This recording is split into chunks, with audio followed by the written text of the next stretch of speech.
Welcome, you guys, to another episode of the 10 Dimensions of Wellness podcast. I am your host, Cammie Red, and today we are diving into a vibrant, heart-opening conversation about cultural wellness with someone who actually lives and breathes it, Jennifer Boudrye. Now, Jennifer is the founder of Queer Allyship, and she's here to share her incredible journey as both a cultural wellness advocate and a pride ally to the LGBTQ plus community. In this episode, Jennifer is going to take us behind the scenes of her personal experiences as a parent of a queer child, stories that shaped her approach to allyship. We'll also explore how affirming allies can change lives, and Jennifer will give us practical advice on how we can all step up and become stronger, more empathetic allies. Get ready for a fun, heartfelt conversation filled with wisdom, compassion, and a whole lot of hope. And guess what? Jennifer is one of our featured cultural wellness speakers for this year's virtual summit. So don't miss her insights. And you guys, let's jump right on in. Welcome to the show, Jennifer. Wow, what an amazing introduction. Thank you. You are an amazing woman. So I'm going to go right into our first question. Queer allyship is such an important and timely project. What inspired you to officially launch it, and what has the journey been like for you thus far? Oh man, thank you. I try to make this concise, but it's kind of difficult. So I spent about 17 years as a school librarian, 4 of those years as the director of libraries for DC public schools. So I work with lots and lots of kids in addition to having my own children. And I saw so many kids who were struggling through their coming out process and watching parents being affirming or not affirming and seeing the impact that that had. So when I decided to leave school librarianship, I became a parent coach, and I was planning to work with parents of teenagers, reflecting back on the parent that I wish I had as when I was a teenager and being less than a positive human being.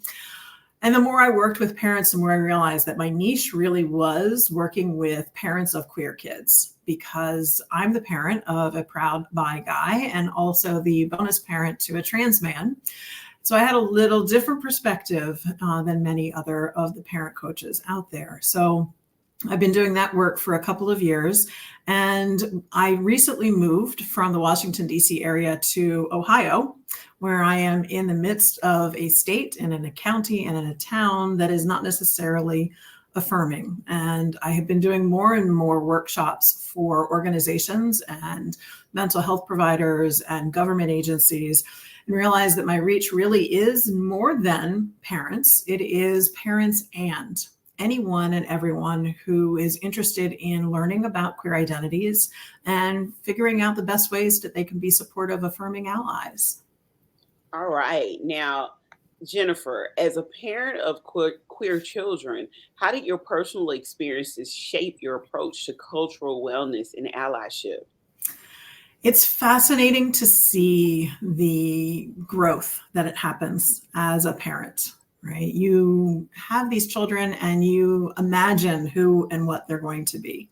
And then the realization hits that, oops, they're autonomous, independent humans, and they know themselves better than we will ever know them. And so it really has been a process. And all of the work that I do is grounded in a framework that I call CARE, which is compassion, awareness, respect, and empathy. Okay. So I love it. Can you repeat that one more time for us? I will. So it's compassion, awareness, respect, and empathy. And it's important to know that I feel that compassion inspires action, right? That's that place where we as a parent see our kid might be struggling with something and we want to fix, right? But awareness brings clarity. We have to realize and learn about who our child actually is, right? Respect means understanding again that they are autonomous, independent humans and that they have boundaries that they're allowed to place around themselves, and we have to respect those. And then empathy facilitates connection. And as a parent, what I have learned is that I lived in compassion a whole lot of the time. I was, Don't we all? Don't we yes, all? I got you. I'm going to fix it. It's going to be okay. What my kids really needed was empathy. And so living that space where you're giving them the space and the time to feel what they need to feel, and you're not trying to solve it for them. You're just with them. And that translates to pretty much any marginalized person, any human being that you're interacting with. That same process and that same framework holds true. And so that's where, when I've shifted from not just parent coaching, but also doing more training and workshops, it's been able to hold pretty steady. Listen, now that's just a lesson parents need to learn across the board, not just with allyship or dealing with a queer child. That's just as a parent. Yeah. Like what you said, and I was thinking to myself, oh my God, I do the same thing with my son. And I'm pretty sure there are a lot of other parents that's out there that can identify with trying to be that compassionate parent all the time. Yeah. And it's hard to learn lessons, right? Like, I will share that my son, I knew early on that he wasn't straight. And so I assumed he was gay. I Hmm. grew up in the 70s and 80s. It was pick a team, right? Yep. Either team is fine. No worries. He's 28 now. And when he was 19, he was away at college and somebody called him the F slur on Okay. campus. And he responded by writing an op-ed for his college newspaper. And in that op-ed, he came out as bisexual. I was like, what? I didn't have the knowledge. I didn't have the awareness. And obviously learned a whole lot since then and am completely comfortable. But we were talking about it a few months ago, and he shared that my come out, my pick a team perspective really caused him to hide his bisexuality from himself and from me for a really long time. And that's a hard lesson, right? I have to go back and I had to do the repair work to make sure that the mistakes that I had made as a parent, well-intentioned, right?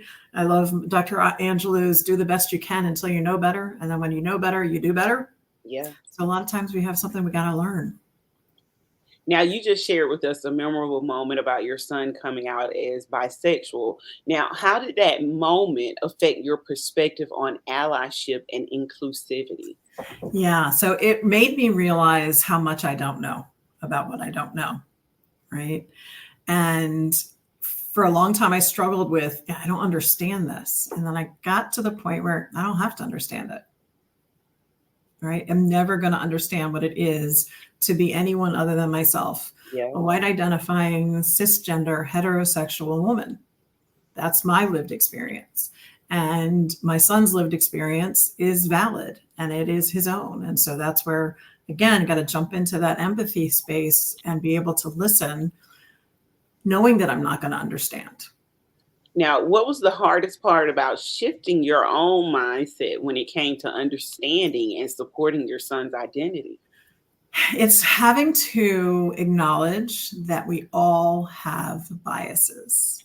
Mm, And again, I've always thought of myself as a very progressive person, right? I thought I was open. I thought I was an ally. And then realizing that I also grew up in a society that put a whole lot into my brain and having to dismantle that. And I think that's where the work really, really takes place for a lot of people. mhm.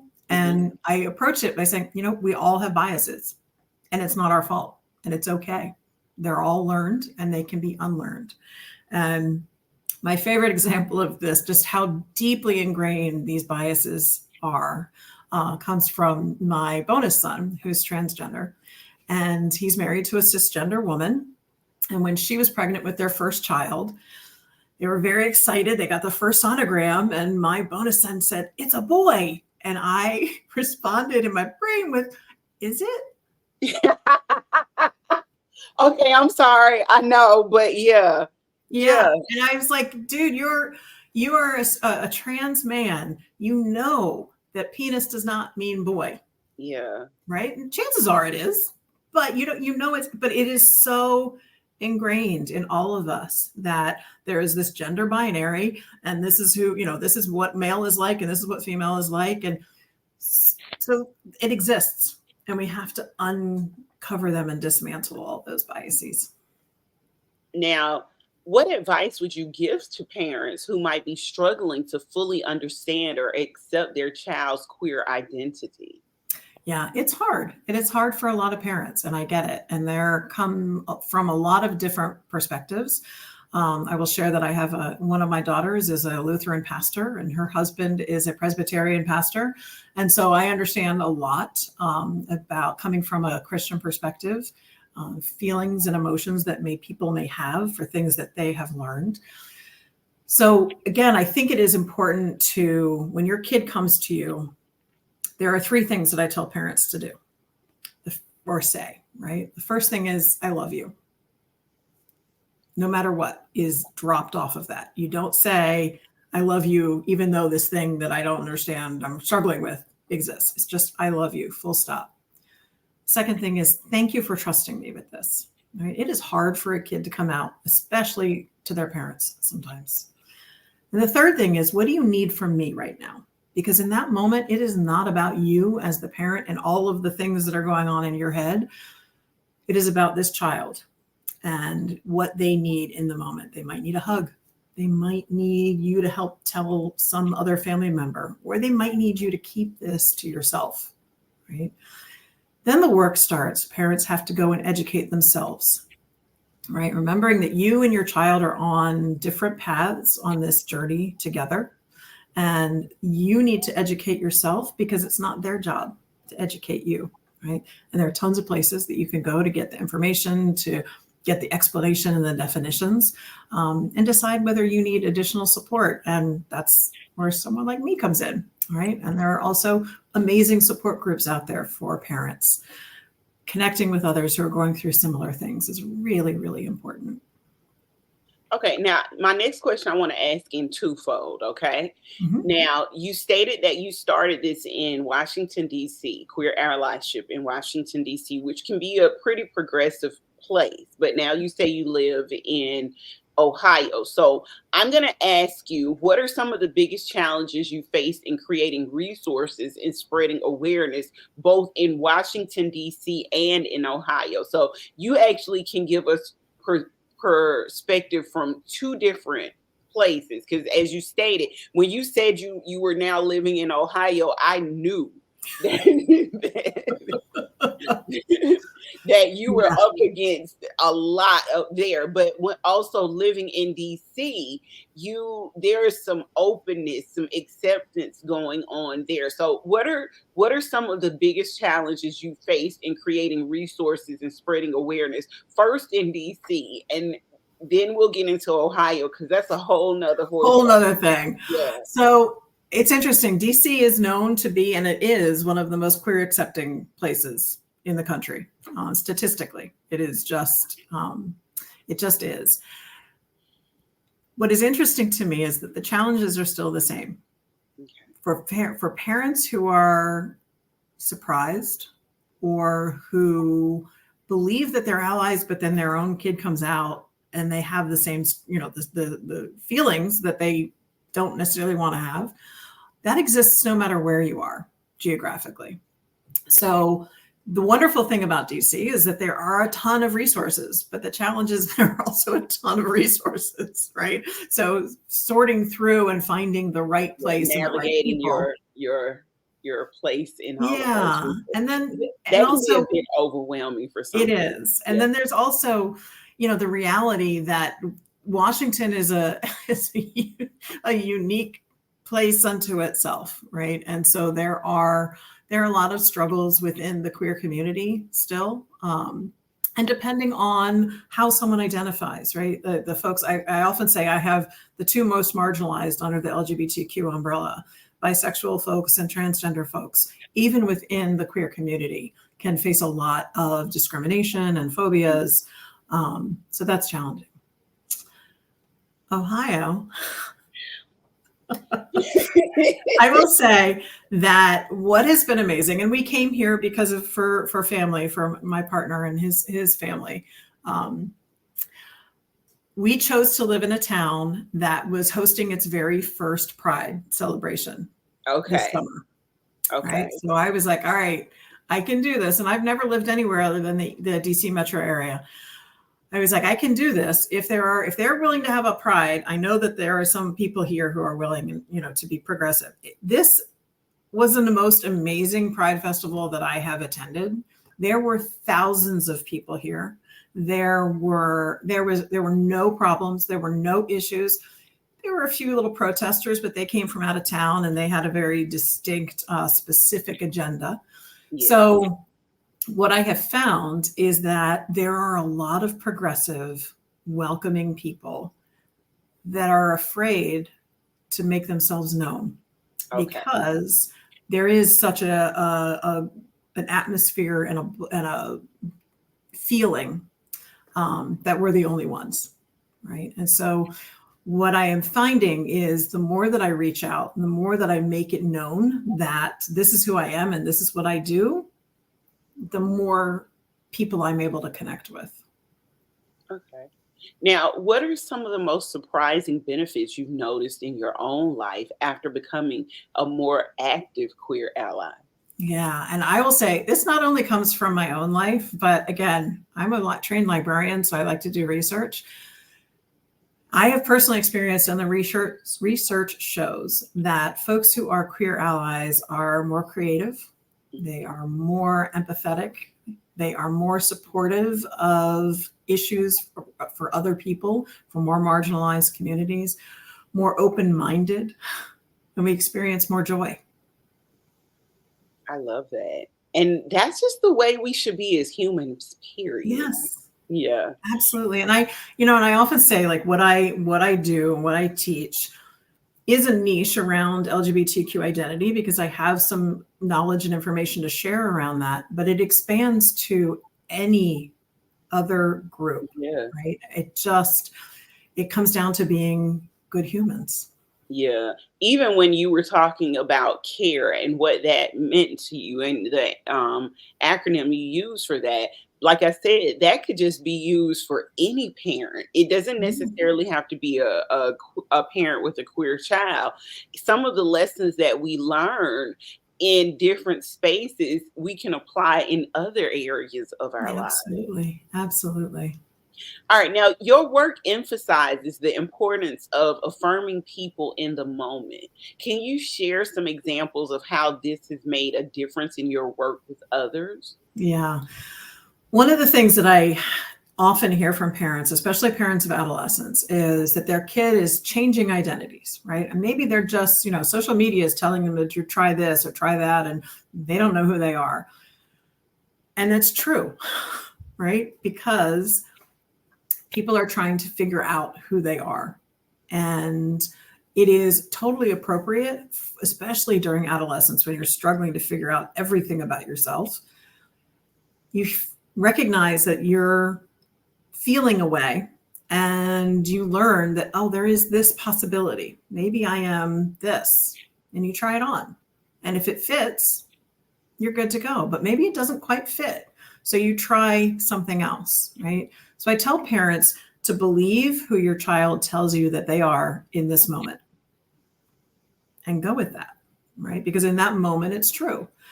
And again, I'll go, using my trans bonus son as an example. He grew up female, lesbian, and around 25, 26, somewhere in there, he started doing drag. He was performing as a drag king and met other trans men and realized this is a possibility. This is it. This fits. So he didn't begin his transition until he was in his mid-20s. He's now in his mid-30s. And I have other friends and folks that have come out as trans at 55, at 45, right? And it's a matter of having more visibility and having awareness that there are options, that there are a variety of different ways that you can identify. I love that. Now, I actually have been seeing the advertisements for Will Ferrell. He has a friend who is now a trans trans woman. I hope I'm saying that correctly. And they're doing a documentary on their friendship and how it came about and how the world sees her now and how they're journey taking a journey across America, and he's giving perspective on how it's affecting him and the things that he's seeing and how it's changed him. Yeah. Can you tell us how, being a queer ally has changed the way you see yourself and how it's influenced your personal growth?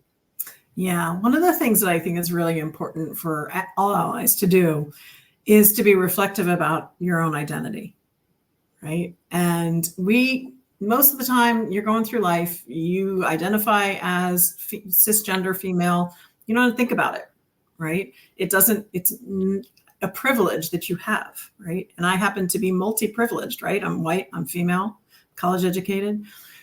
So I have to stop and think about who I am in this world and recognizing, like, when did I know that I was straight? I've always known it, right? So maybe people who aren't straight have always known it. Yeah. And so recognizing that each one of us is just a whole mix mash of lots of different aspects of our identity. It's important to stop and think about how we know what we know about ourselves, right? And that helps us believe and validate other people's experiences. Okay. Now, you've been working in education for over 20 years. How do you see allyship playing a role in creating healthier and more inclusive educational environments? Yeah, I have been. I think about, it's interesting to me, like my path. I worked for a while at a middle school that was in a suburban neighborhood, but had very urban demographics, quote unquote. We spent as a staff an entire year working through race and courageous conversations. And I feel like I'm going through very similar processes around LGBTQ plus identities, right? And this is where, when we talk about it coming back to the same kinds of things, recognizing the identities that people have and the awareness that you need to have. So I walk through life now so aware of my identity and all of the different aspects of my identity. And I have a realistic perspective of how I'm perceived by other people before they even meet me, the assumptions that they make. And that's a good thing, because then I'm able to help them learn about me, who I am as an actual individual, and dispel some of their myths, right? And then they can do the same for me because I'm open to that experience. And I think if we want to be healthy as a society, and we talk about, culturally, it is about embracing and loving and validating everyone's lived experience. Yes, absolutely. Now, I'm so glad you said that. What does cultural wellness mean to you, and how does that intersect with your work through what you're doing with Queer Allyship? Yeah. So cultural wellness means truly, and I keep going back to the care, compassion, awareness, respect, and empathy, right? Mm-hmm. It is having that feeling about my own culture, but also other cultures, right? And we talk about, when I think about cultures, there is a queer culture, there is a deaf culture, there is a Latinx culture, right? We have so many different, amazingly rich cultures and experiences. And if I were to stick only with my own world, oh, how limiting that is, right? How just small that is. And so my opportunity to not just celebrate with, right? Like when I talk with people who just go to Pride, right? That Pride festival once a year, and then they're allies. Not so much, right? It has to continue on. It's an active thing. But you have to have awareness of what the culture is. You have to understand the culture, the issues, the celebrations, yes, but also the struggles and what is influencing culture, right? When we talk about the queer community, legislation. Yeah. right, is having a huge impact on the queer community. And so I have to be an engaged and aware voter. Okay. So this brings me to my next question. Activism and allyship are closely linked. How do you balance the emotional weight of activism with maintaining your own mental and emotional wellness? It's not always easy. It is celebrating the wins, right? It is being consistent, knowing that this is a marathon, not a sprint. And being able to recognize, measure the growth, right? Like we have a goal. Mm-hmm. We're all trying to reach that goal of equality and equity and harmony. And if I were to only stick there and be like, well, I'm not there yet, it would be devastating, right? So, but if I'm able to look back and go, oh, we had this success, right? We started here and we made that amount of growth and we've made this amount of growth. And whether that's with an individual family, which I can celebrate the heck out of, or on a national level, there is growth. The fact that I moved to this community, which is a very red town and a very red county and a very red state, very red state, but I have found so many people that I consider friends, and that's a celebration. I love that. Now, how do you stay motivated in your advocacy work, especially when faced with difficult conversations or pushback from others? I have to constantly revisit the progress that we've made, right? My father passed about a little over a year ago, and he was a very conservative person who had very strong anti-queer feelings. And then his grandson came out and was bisexual, and my dad got there, right? He was able to absolutely love and accept and affirm his grandson. So it is finding those people that are able to make the shifts and have, families where there has been, years of disconnection because of beliefs, and watching as those parents learn and grow and repair and reconnect with their kids, and bringing a family back together. That's what keeps you going, right? Is the wins. Yeah. Now, how do you encourage others to celebrate wins in allyship, even when progress seems slow or small? It really is. I feel like I'm just repeating the same things, but it truly is about recognizing that one person changing their mindset is going to have influence well beyond anything that you can ever imagine. Right? You have no idea where that person, the next person that they're going to influence, and the next person that they will. And so just having that faith and belief that the change that we're making is going to be greater than any one of us. And it's okay. Repetition is key. We learned that in school. As a librarian, you know that. If you repeat it over and over and over again, it doesn't matter if you give me the same answer to all.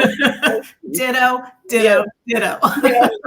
Like, repetition is key. That's going to make it's going to actually resonate with somebody, what you're saying. And they're going to remember all of the things that you think you're just repeating.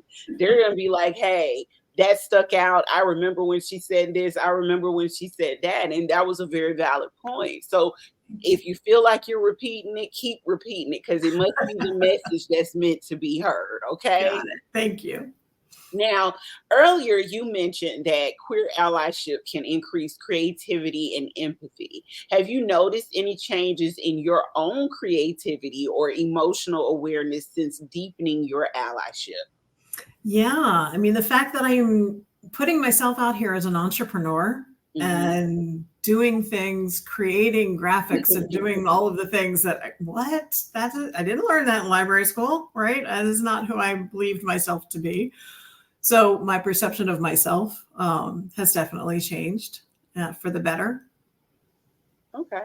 Now, you also noted earlier that queer allies develop stronger connections and live with greater purpose. Can you share a story where this is actually rang true for you or someone you've worked with? Yeah. So I have a client who had a very high power career. Mhm. They were a parent who struggled to affirm their child, and they've gotten there, and it's a good thing.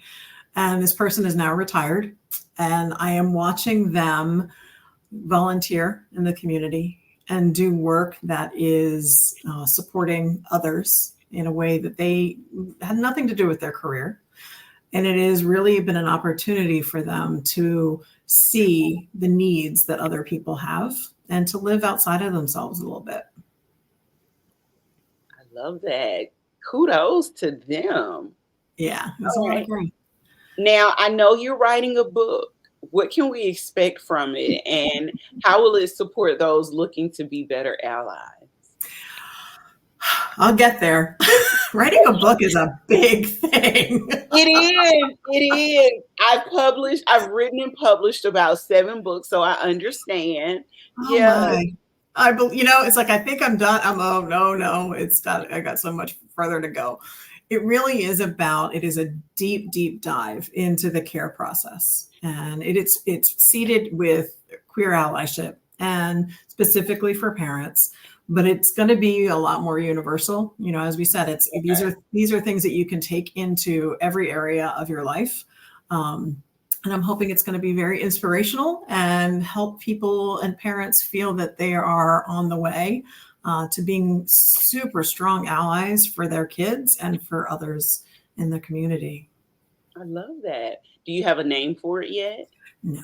Okay. I have a few working titles, but nothing I'm going to share right now. Okay. Now, can you talk about the resources on your website? Which ones do you recommend for someone who's just beginning their allyship journey? Yeah, so I'm actually going to be putting out a couple of guides that are going to be living on the website. So I'm just going to send people there right now. But I want to also, I'll share a couple of organizations that I think are super, super helpful for our parents and people that are learning and just starting their journey. One is PFLAG, and that is the Parents and Friends of Lesbians and Gays, is the way it was named way back when. They now certainly provide a lot of support and education around trans and non-binary identities. And so it's PFLAG. And another one is really helpful is HRC, which is the Human Rights Campaign. Has a lot of great information and resources for folks who are wanting to learn. And the last one I'll point people to, and I want to give it a little caveat, because when you start digging into this one, you can get into a lot of the scary, scary statistics around mental health and the impact really of all of the biases.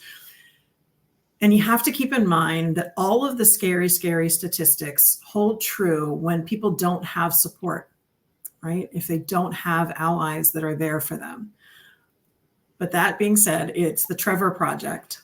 Okay. And every year they do an amazing mental health survey of trans youth or LGBTQ plus youth. And that's where you'll find the scary statistics. But especially as a parent, when parents find out that their kids are queer, fear is one of the top emotions that they experience, right? Because you do hear all of the stories, and the stories are true. But having a strong, affirming ally literally is life-saving. Okay. Yeah, you think about that. But and again, that translates across any marginalized group, especially here in the United States. Yeah. You think about all of the negative things that come with it, as opposed to how you can transform your life to help someone and be better and make it a better world for not only your child, but for someone else that may be going through it, and be an example for other parents. Yep. Now, with that being said, what's the most rewarding part of leading queer allyship, and what are your hopes for the future of your organization? The most amazing moments are when I see someone get it. Someone recognizes, and it's not always something they verbalize, right? But you can tell just by a facial expression. They're like, oh. I Got get it. it. Yeah. Right. And being able to know that that is going to just spark all kinds of changes and open-mindedness. It is amazing. So rewarding. Um, what I hope is, I mean, I say that my mission is to create safe and affirming communities, families, and workplaces, one ally at a time. And what I hope is that I will continue to reach more and more people so that we can get to a place where the world is safe and affirming and accepting and loving of all people. Okay. Well, this is my last question for you.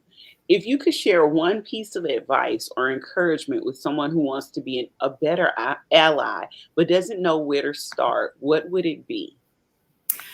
It would be to talk with people who are queer and listen to their lived experiences and believe them. Listen to what they know. Believe that there is so much queer joy out there.